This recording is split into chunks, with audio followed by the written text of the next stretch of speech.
ఏకంగా నకిలీ మద్యం చిన్నపాటి ఫ్యాక్టరీలే కనిపిస్తూ ఉన్నాయి రాష్ట్ర వ్యాప్తంగా. నకిలీ మద్యం అంటే ఇల్లిసిట్ అండ్ స్పూరియస్ లిక్కర్ ఏదైతే తయారు చేస్తూ ఉన్నారో వారి మద్యాన్ని వారి లిక్కర్ షాపుల ద్వారా, అంటే వారి మాఫియా లిక్కర్ షాపుల ద్వారా, ఈరోజు గవర్నమెంట్లో ఈరోజు షాపులు నడుపుతూ ఉన్నవి అందరూ కూడా ఏ రకంగా వాళ్ళకు షాపులు వచ్చాయి,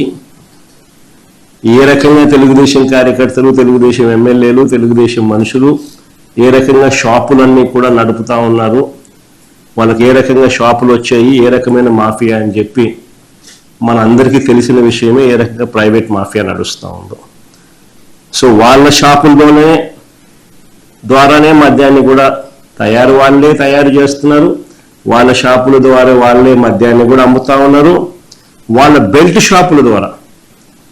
గ్రామాలలో ఏకంగా ఆక్షన్ వేసి